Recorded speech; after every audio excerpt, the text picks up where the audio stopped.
الحمد لله نحمده ونستعينه ونستغفره ونؤمن به ونتوكل عليه ونعوذ بالله من شرور أنفسنا ومن سيئات أعمالنا من يهده الله فلا مضل له ومن يضلل فلا هادي له ونشهد أن لا إله إلا الله وحده لا شريك له ونشهد أن سيدنا ومولانا محمدا عبده ورسوله أما بعد فأعوذ بالله من الشيطان الرجيم بسم الله الرحمن الرحيم فمن كان يرجو لقاء ربه فليعمل عملا صالحا ولا يشرك بعبادة ربه أحدا صدق اللہ العظیم۔ میرے محترم بھائیوں بزرگوں، زندگی کے انتہائی قیمتی ایام گزر رہے ہیں، کچھ نہیں پتا آگے کسی کو ملتے ہیں یا نہیں ملتے۔ اللہ تعالی ہمیں ان ایام کی، ان لمحات کی قدردانی کی توفیق نصیب فرمائے۔ فمن کان یرجو لقاء ربہ، جس کے سامنے آخرت ہے اور جس کے سامنے اللہ کی یہاں کی پیشی ہے کہ میری حاضری ہوگی، میری زندگی کا حساب کتاب ہوگا، میرے بھائیوں اس کے لیے عمل بہت بڑی قیمتی چیز ہے، مال سے بڑھ کر قیمتی، جان سے بڑھ کر قیمتی، پیسوں سے بڑھ کر، ہماری ساری چیزوں سے بڑھ کے جو قیمتی چیز ہے وہ عمل ہے۔ اور یہ آنکھ بند ہوتے ہی سب سے پہلی حقیقت جو ہمیں سمجھ میں آئے گی کہ عمل کی بڑی قیمت تھی۔ ہم کیا کرتے رہے، ہم کہاں دوڑتے رہے، ہم کس چیز کو حاصل کرنے کی کوشش کرتے رہے، قیمت تو عمل کی تھی۔ اس لیے بھائیوں ہمیں پتہ ہونا چاہیے کس موقع پر کیا عمل کرنا ہے، کیسے ہم دیکھیں تاجر جو ہے وہ تجارت کے مواقع تلاش کرتا ہے کہ ڈیمانڈ کس چیز کی ہے اور طلب کس چیز کی ہے، تاکہ میں کس چیز کی تھوڑی خرید و فروخت کر کے میں زیادہ نفع کما لوں۔ تو ہمیں پتہ ہونا چاہیے مسلمان کو کہ مجھے کس موقع پہ کیا عمل کرنا چاہیے۔ تو گزشتہ جمعے میں نے 13 سنتیں کہہ لیجئے، 13 معمولات کہہ لیجئے وہ عرض کیے تھے قرآن حدیث کی روشنی میں، کہ سحری سے آدمی اٹھتا ہے تو کیا کیا اعمال کر سکتا ہے۔ اس کے بعد فجر سے لے کر آگے اشراق تک، اشراق سے ظہر تک، پھر ظہر کے بعد عصر سے مغرب کیا کیا اعمال کرنے چاہیے وہ عرض کرتا ہوں۔ فجر کے بعد حضور علیہ الصلاۃ والسلام کا عام معمول یہ تھا، آپ 4 زانوں مصلی پہ بیٹھ جاتے اور اللہ کا ذکر کرتے۔ فجر کے بعد کا جو وقت ہے یہ انتہائی قیمتی وقت ہے۔ اگر ایک آدمی نے پوری رات عبادت نہیں کی یا رات کے زیادہ حصے میں عبادت نہیں کی، اس کو نیند کا غلبہ نہیں ہے، رات کو سویا ہے، تو پھر یہ جواز نہیں بنتا کہ وہ دن کی ابتدا میں بھی سو جائے۔ تو پھر فجر کے بعد اچھا آپ قرآن دیکھیں گے تو قرآن کی ایک نہیں کئی آیتیں ہیں، وَسَبِّحْ بِحَمْدِ رَبِّكَ قَبْلَ طُلُوعِ الشَّمْسِ وَقَبْلَ الْغُرُوبِ وَسَبِّحْ بِحَمْدِ رَبِّكَ قَبْلَ طُلُوعِ الشَّمْسِ وَقَبْلَ الْغُرُوبِ۔ سورج طلوع ہونے سے پہلے یہ اللہ کے ذکر کا وقت ہے۔ اللہ تعالیٰ نے وقت دیا ہے، اور یہ ایک نئی زندگی، ایک نیا دن آپ کو دیا ہے، تو آپ کے نئے دن کی ابتدا اچھی ہونی چاہیے۔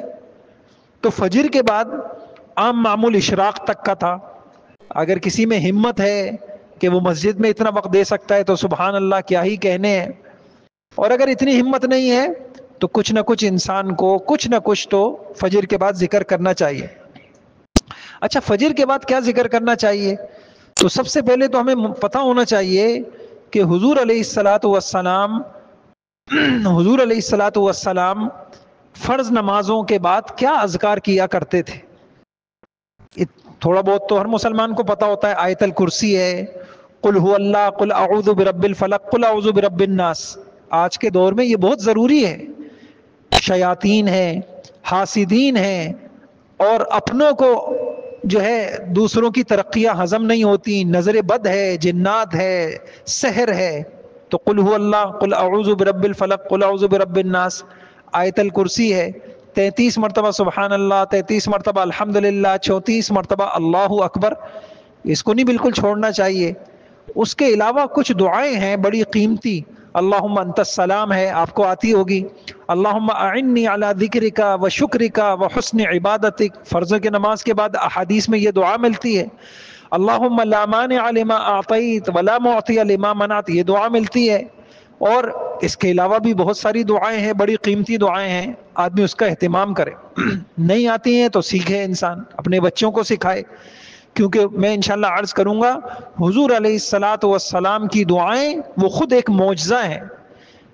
ساری دنیا کی عقلیں جمع ہو جائیں، ساری دنیا کے عقلاء جمع ہو جائیں، وہ ایسی دعائیں نہیں مانگ سکتے جیسی حضور نے اپنے رب سے دعائیں مانگے۔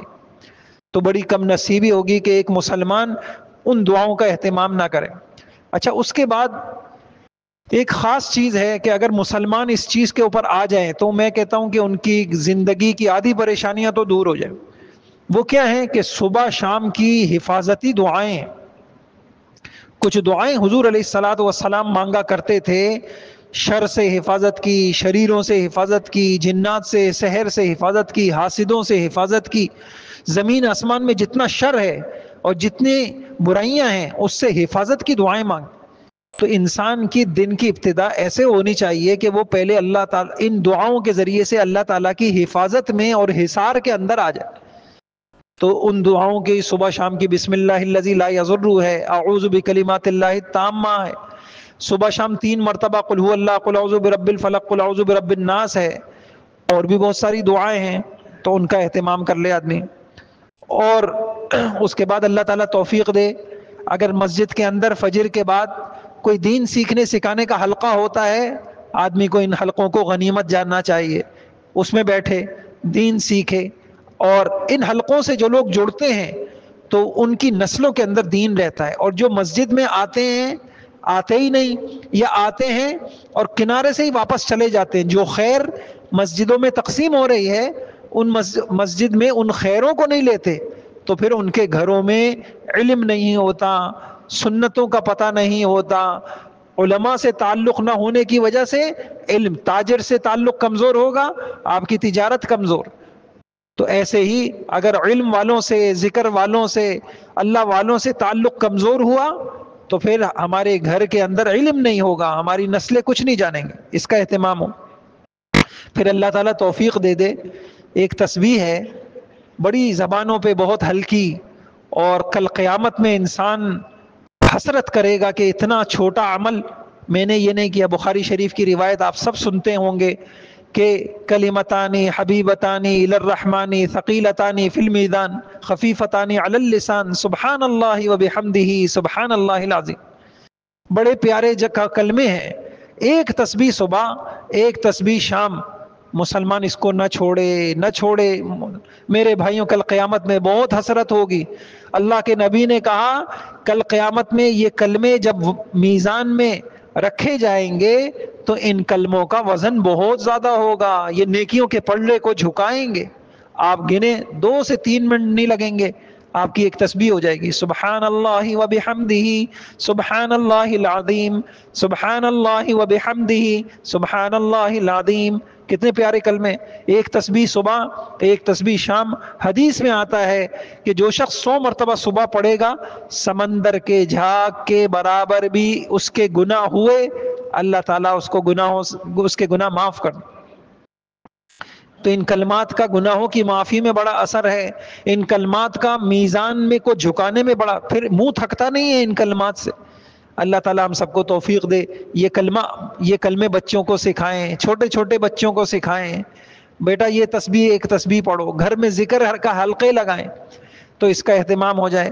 اللہ مزید توفیق دے۔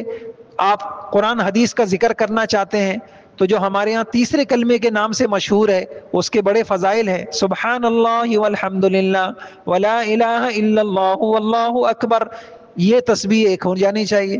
آپ مزید ذکر کرنا چاہتے ہیں، اللہ کے نام سے اپنی زبان کو مانوس کرنا چاہتے ہیں، تو چوتھا کلمہ جو ہمارے ہاں مشہور ہے، لا الہ الا اللہ وحدہ لا شریک لہ لہ الملک ولہ الحمد وہو علی کل شیء قدیر، 100 مرتبہ اس کو پڑھ لیں، یہ حدیث کے اذکار میں بتا رہا ہوں۔ آپ مزید ذکر کرنا چاہتے ہیں، استغفار کی ایک تسبیح پڑھیے، آپ مزید کرنا چاہتے ہیں آپ درود شریف کی ایک تسبیح پڑھیں، اور ایک چیز تو نہیں چھوڑنی چاہیے کسی مسلمان کو، وہ ہے لا الہ الا اللہ محمد الرسول اللہ۔ اس کلمے کی فضیلت تو پوچھا صحابی نے، یا رسول اللہ کل قیامت میں آپ کی شفاعت کا سب سے زیادہ حقدار کون ہوگا؟ تو کلمے والے بتائیں۔ قرآن میں ہے یثبت اللہ الذین آمنوا بالقول الثابت فی الحیات الدنیا وفی الآخرہ۔ یہ کلمے کی طاقت کیا ہے کہ جو لوگ کلمے کا اہتمام کرتے ہیں، یہ کلمہ ان کو دنیا کی زندگی میں نیکیوں پہ چلاتا ہے، نیکیوں پہ جماتا ہے، گناہوں سے بچاتا ہے۔ یہ کلمے کی تاثیر ہے، اور یہ کلمہ اس وقت کام آئے گا جب آپ قبر میں ہوں گے اور منکر نکیر آئیں گے، سوالات کریں گے، بتاؤ من ربک، تو جس نے کلمے کا ذکر کیا ہوگا اس کی زبان سے جواب نکلیں گے۔ یہ کلمہ دلوں کو نورانی کرتا ہے، ہدایت کا نور ملتا ہے۔ یہ میں نے کچھ اذکار بتا دیے، صبح کے وقت یہ ذکر انسان کو کرنے چاہیے، یا کم از کم پتہ ہونا چاہیے، اور بلا کسی عذر کے نہیں چھوڑنا چاہیے۔ پھر اس کے بعد انسان کو آرام کا تقاضا ہو، اشراق کی 2 رکعتیں پڑھ لے، کم از کم 2 رکعتیں اشراق کی پڑھ لے، بڑے فضائل اس کے آئے ہیں۔ اس کے بعد اپنا آرام کر سکتا ہے۔ سونے میں بھی انسان کو سنتوں کی اتباع کرنا چاہیے، اور اگر ایک چیز عرض کرتا ہوں، اگر کسی کو یہ نصیب ہو جائے تو کیا ہی بات ہے، نیت کر کے سونا چاہیے۔ ہمارے دین میں نیت کی بہت تاثیر ہے، اللہ اتنے کریم ہے۔ آپ اگر یہ نیت کر لیں، حضور علیہ السلام کی ایک حدیث ہے، ان لنفسک علیک حقا، تمہارے نفس کا بھی تمہارے اوپر حق ہے۔ اب ایک آدمی سوتے ہوئے یہ نیت کرے کہ اے اللہ، یہ جو میری جان کا مجھ پر یہ حق ہے کہ میں اپنے آپ کو، اپنی صحت کا خیال رکھوں، تو اے اللہ میں یہ حق ادا کرنے کے لیے سو رہا ہوں۔ اب جتنی دیر انسان سوئے گا اتنا دیر اس کی عبادت لکھی جائے گی۔ جس کو اللہ دے دے، یہ بڑی نصیب کی چیزیں ہوتی ہیں۔ انما الاعمال بالنیات، اعمال کا دار و مدار نیتوں پر ہے۔ کھاتے وقت کوئی نیت کیجئے، سوتے وقت نیت کیجئے۔ ہمارے مسلمان ہم بدنیت اگر نہ بھی ہو لیکن ہم بے نیت ہوتے ہیں۔ ایک ہوتا ہے انسان غلط نیت، دکھلاوا، ریاکاری، نام نمود، شہرت کے لیے کوئی عمل کر رہا ہے۔ اگر یہ بری نیتیں نہ بھی ہوں، لیکن ایسا ہوتا ہے ہم بہت سارے کام کر رہے ہوتے ہیں، ہماری کوئی نیت نہیں ہوتی۔ مسلمان جانوروں سے مختلف ہے، جانور بھی کھاتا ہے، ایک انسان مسلمان بھی کھائے تو فرق تو ہونا چاہیے، وہ فرق نیت سے ہوگا۔ اچھا، اس کے بعد آدمی آرام کرنے کے بعد آدمی اٹھے تو 4 رکعت چاشت کی نماز پڑھ لے۔ حضور علیہ الصلوۃ والسلام نے یہ نماز پڑھی ہے، اور انسان کے اس نماز کا صحت سے، میں یوں سمجھ میں آتا ہے حدیثوں سے کہ اس نماز کا صحت سے بہت تعلق ہے۔ جو لوگ یہ 4 رکعت کا اہتمام کریں گے، انشاءاللہ اللہ کی ذات سے امید ہے کہ ان کی صحت زندگی میں اچھی رہے گی۔ کیوں؟ اس لیے کہ حدیث میں آتا ہے کہ تمہارے جسم میں 360 جوڑ ہے، ہر جوڑ کا صدقہ واجب ہے، ہر جوڑ کا صدقہ ہے، شکرانہ تم کو ادا کرنا چاہیے۔ یا رسول اللہ کیسے ادا کریں؟ کہا 4 رکعت یہ پڑھ لو، شکرانہ ادا ہو گیا۔ تو انسان اس نماز کا اہتمام کرے گا تو گویا جسم کی جو نعمت ہے اس کا شکر ادا کیا، اور نعمتوں کے شکر پر نعمتوں کے اضافے کا وعدہ ہے۔ تو صحت کی نعمت کا شکر ادا ہوا، اللہ تعالیٰ صحت کی نعمت میں اضافہ کریں گے، تو اس کا اہتمام کر لے۔ اس کے بعد چلتے پھرتے آدمی ذکر کا معمول بنائے، اپنے کام کاج سے فارغ ہونا ہے تو جلدی فارغ ہو جائے۔ اور اس کے بعد جو ظہر کا وقت ہے، جیسے میں نے فجر میں ایک بات عرض کی تھی کہ آذان کا جواب دینا ہے، یہ سنت ہے، اس کا بہت اجر ہے۔ اور نمبر 2، آذان کے بعد کسی کاموں میں مشغول نہیں ہونا سوائے نماز کی تیاری کے۔ اور نمبر 3، مسجد جانا ہے۔ اور نمبر 4، صف اول والوں پر اللہ کی خصوصی رحمتیں نازل ہوتی ہیں، صف اول کا اہتمام۔ تکبیر نمبر 5، تکبیر اولیٰ کا اہتمام۔ جیسے فجر میں ان اعمال کا اہتمام کیا، ظہر میں بھی آدمی اس کا اہتمام کرے. پھر ظہر کی نماز کے بعد وہی معمولات جو فجر کی نماز کے بعد کے معمولات ہیں وہ کر لیے، اس کا اہتمام کر لیا. قرآن کی تلاوت زیادہ سے زیادہ رمضان میں کرنی چاہیے. اس کے بعد یہ جو وقت ہے عصر سے لے کے مغرب تک کا وقت، میں نے پھر عرض کیا آپ سے، اللہ بڑے کریم ہیں. دن کی ابتدا اچھی ہونی چاہیے، دن کی انتہا اچھی ہونی چاہیے، وہ بھی اللہ کی یاد سے ہونا چاہیے ابتدا بھی، اور دن کی انتہا بھی اللہ کی یاد پہ ہونی چاہیے. عصر سے مغرب کا وقت، عصر سے مغرب کا وقت میرے بھائیوں بڑا قیمتی وقت. انسان کی زندگی کا ایک سورج اور غروب ہو رہا ہے، ایک دن اور نکل رہا ہے، اور یہ پورا دن کہاں گزرا. انسان آخر میں بیٹھے اور دن کے آخر میں استغفار کر لے، اے اللہ آج کا دن بھی غفلت میں گزر گیا. اللہ بڑے کریم ہے. تو اور وہی اعمال اگر اللہ تعالیٰ، خاص طور سے بوڑھے حضرات تو یہ اہتمام کر سکتے، اپنی معمولی سی افطاری لے کے آ گئے اور عصر سے مغرب تک کا وقت مسجد کے اندر گزار رہے. میرے بھائیوں میں ایک بات آپ سے عرض کروں کہ ہماری زندگی میں جو وہ خوشی نہیں ہے، وہ سکون نہیں ہے، میں سچ عرض کروں اس کی وجہ سوائے اس کے کچھ نہیں ہے کہ ہماری روح کو جو خوراک ملنا چاہیے وہ خوراک نہیں مل رہی.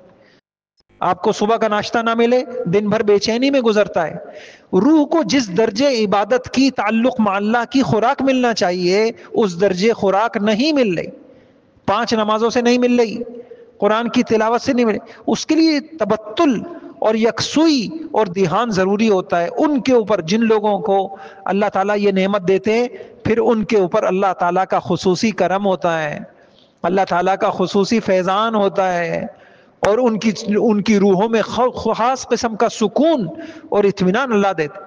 کیا مشکل ہے، رمضان کا مہینہ ہے، کیا کرنا ہے گھر جا کے؟ سموسوں کی لائن میں لگ گئے، پکوڑوں کی لائن پہ لگ گئے. بھائیوں کھاتے رہیں پورے سال. اگر اس کا اہتمام ہو جائے اور اگر ہمیں مسجد میں ہمارا جی لگنے لگ جائے، مسجد سے دل لگنے لگ جائے، آپ سمجھیں اللہ کا فضل ہو گیا آپ کے اوپر. آپ کے قدم مسجد کی طرف اٹھ رہے ہیں، آپ بے چین ہیں مسجد کے لیے، تو بھائیوں یہ بڑا اللہ کا فضل ہے. تو کیا مشکل ہے انسان عصر سے مغرب ایک کونا پکڑے اور اس میں اللہ کا ذکر کرے، کلمہ وہ سارے ذکر کرے جو میں نے بتایا، دعائیں کرے، ذکر کرے، تلاوت کرے. 3 چیزیں ہوتی ہیں عصر کے بعد، ذکر، کچھ دیر ذکر، کچھ دیر دعائیں. اب یہ دعائیں ہونی چاہیے. میں یہاں پہ ان کو دیا الطاف کو ایک پرچہ، آپ یہ پرچے، اس پرچے کو دیکھیں، یہ بہت قیمتی پرچہ ہے. اگر یہ والی دعائیں کسی کو نہیں آتی تو وہ بڑی خیریں، اس خیروں سے محرومی ہے. ہدایت کی دعائیں کریں، مغفرت کی دعائیں کریں، عافیت کی دعائیں کریں، اپنی دنیا کی دعائیں کریں، اپنی آخرت کی دعائیں کریں، اپنی اچھی موت کی دعائیں کریں، اپنی قبر کی دعائیں کریں، میدان حشر کی دعائیں کریں، اللہ کے تعلق کی دعائیں کریں، اپنے اخلاق کی دعائیں کریں، اپنی نمازوں کو بہتر بنانے کی دعائیں کریں. اللہ تعالیٰ ہمیں ہر تعلق میں اچھا انسان بنا دے، اس کی دعائیں کریں. اللہ تعالیٰ ہمیں حقوق کی ادائیگی والا بنا دے، اس کی دعائیں کریں. پھر اپنی اولادوں کے لیے، اپنی نسلوں کے لیے، پھر دین کے کام کرنے والوں کے لیے، دین کی خدمتیں کرنے والوں کے لیے آدمی دعائیں کرے. یہ ساری دعائیں کریں. تو عصر سے مغرب کا وقت میں نے یہ عرض کر دیا کہ بڑا قیمتی ہے، اور اپنے گھر والوں کو بھی اس پہ لگائیں. بڑی ہی عجیب بات ہے کہ انسان اپنی پیٹ کی خواہش کے لیے گھر والوں کو کچن میں بٹھا دے، خود بازاروں کی لائن میں لگ جائے، اور ادھر اللہ کی رحمتیں تقسیم ہو رہی ہوں اور اللہ تعالیٰ کی رحمت جوش میں ہو، لینے والے ہاتھ پھیلا کے بیٹھے ہوئے ہوں، اور ہمیں اللہ نے دور کر دیا ہو. یہ بڑی کم نصیبی کی بات ہے. اپنے بچوں کو بٹھائیں، دعاؤں کا عادی بنائیں، اپنی بیوی. یہ دیکھیے ہمارے مسائل کا حل ہے. یہ ہم کیوں نہیں سمجھ رہے کہ میرے بھائیوں سارے مسئلوں کا حل ایک اللہ کے ہاتھ میں ہے. اس اللہ سے جڑ جانا، اس اللہ سے بھیک مانگنا، اس اللہ کے در پہ آ جانا، اس اللہ کے آگے ہاتھ پھیلانا، یہ ہمارے سارے مسئلوں کا حل ہے. اللہ تعالیٰ اس کی توفیق عطا فرمائے. اچھا، اس کے بعد مغرب سے عشاء، وہی بات، مغرب کی نماز میں انہی اعمال کا اہتمام ہے، انہی دعاؤں کا اہتمام ہے. مغرب کے بعد 6 رکعت پڑھنے، حدیث میں آتا ہے اوابین کی رکھتے، یہ 12 سال کی عبادت کا اجر ہے. اگر 6 نہیں پڑھی جا سکتی تو 2 سنتوں کے ساتھ 2 رکعتیں کر کے 4 رکعت پڑھ لے تو انشاءاللہ اس پہ بھی اجر مل جائے گا. اس کا اہتمام کریں. اور وہ جو فجر کے بعد میں نے عرض کیا تھا حفاظت کی دعائیں، وہ حفاظت کی دعائیں مغرب کے بعد بھی کریں. صبح انسان کی اللہ کی حفاظت میں ہونی چاہیے، انسان کی رات اللہ کی حفاظت میں ہونی چاہیے.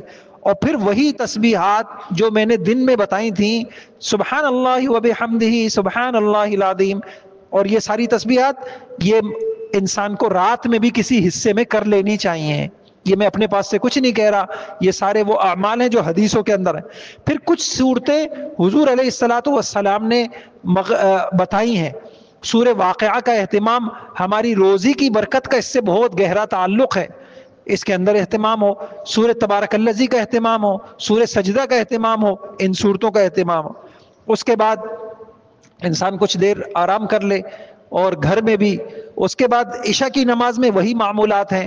آدمی عشاء کی نماز میں اذان کو سنے، جلدی مسجد میں آئے، صف اول حاصل کرنے کی کوشش کرے، تکبیر اولیٰ کو حاصل کرنے کی کوشش کرے، رغبت اور شوق سے تراویح پڑھے.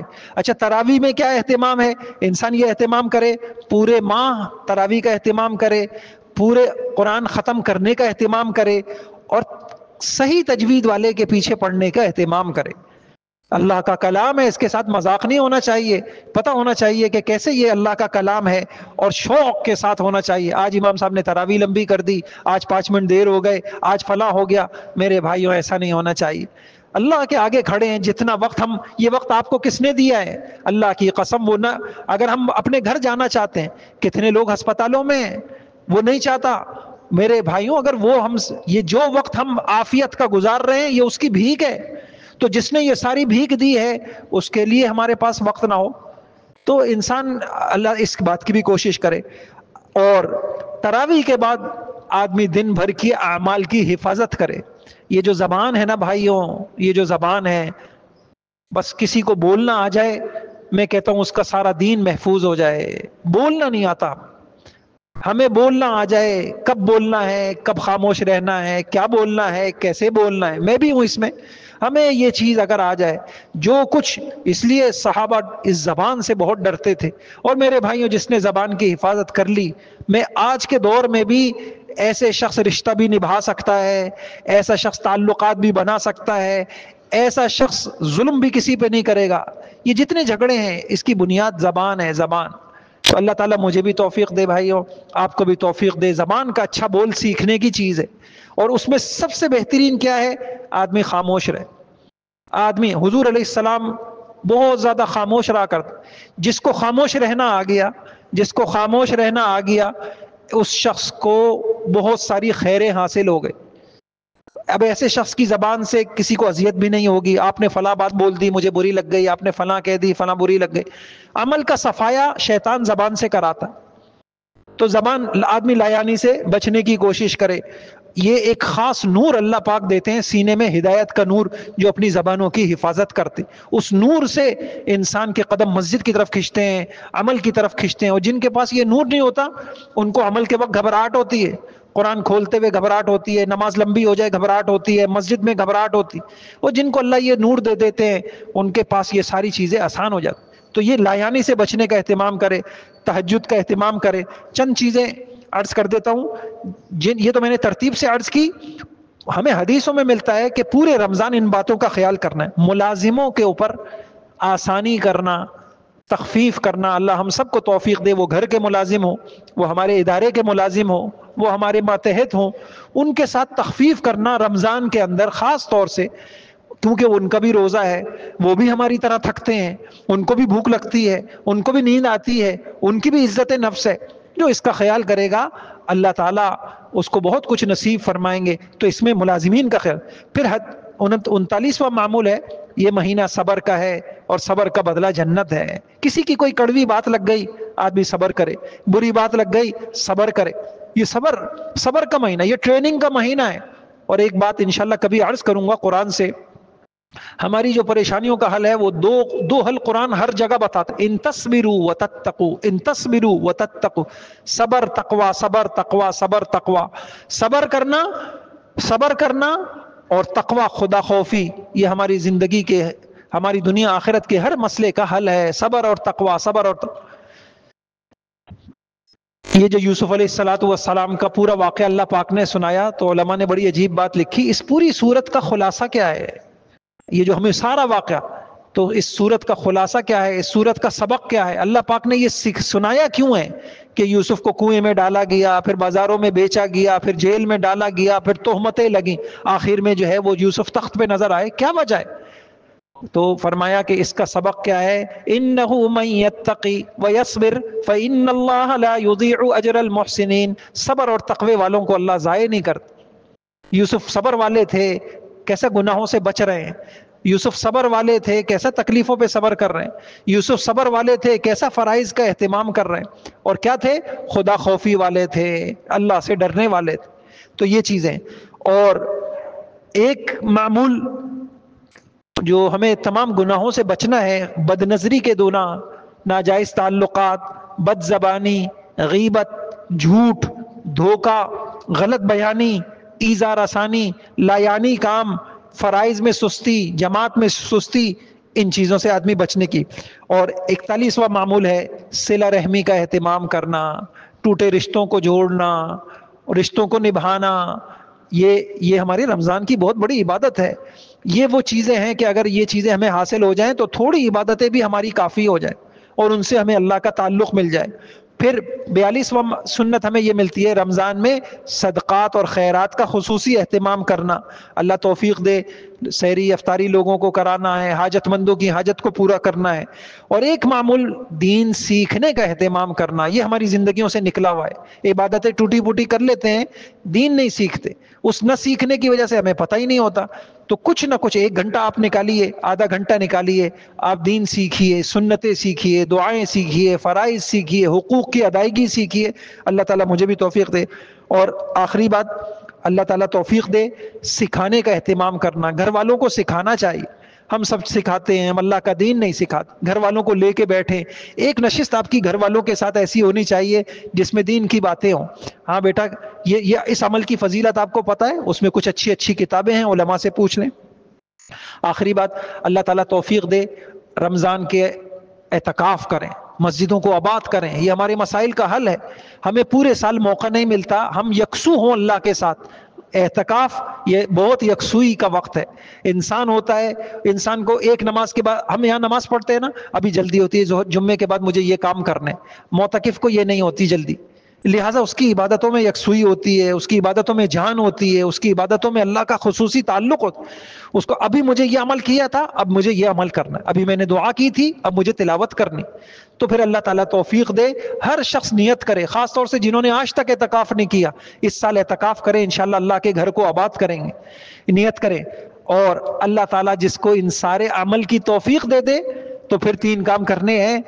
استغفار کرنا ہے کہ اے اللہ میں ایسا عمل نہیں کر سکا جیسا تو چاہتا تھا، اور الحمدللہ پڑھنا ہے کہ اللہ جو کیا وہ تیری توفیق سے، اور ربنا تقبل منا انک انت السمیع العلیم، یہ پڑھنا۔ اور ایک عجیب بات، عمل کی وجہ سے اپنے آپ کو بڑا نہیں سمجھنا، عمل کی وجہ سے اپنے آپ کو بڑا نہیں سمجھنا۔ میرے بھائیوں، ہم عمل تو کر سکتے ہیں لیکن قبولیت اس کے ہاتھ میں۔ کوئی یہ نہ کہے کہ میں عمل والا فلاں عمل والا نہیں ہے، میرا قبول ہے اس کا مردود ہے، یہ فیصلے آخرت میں ہوں گے۔ لہٰذا آخری بات، عمل کرتے رہنا ہے اور ڈرتے رہنا ہے۔ پتہ نہیں میرے عمل میں اخلاص کی کیا کمی تھی، پتہ نہیں میرے عمل میں اتباع سنت کی کیا کمی تھی، تو عمل کرتے رہنا، ڈرتے رہنا۔ انشاءاللہ ایسا رمضان، یہ 47 باتیں میں نے عرض کی، اللہ تعالیٰ مجھے بھی توفیق عطا فرما دے، آپ کو بھی توفیق عطا فرمائے۔ وآخر دعوانا الحمدللہ۔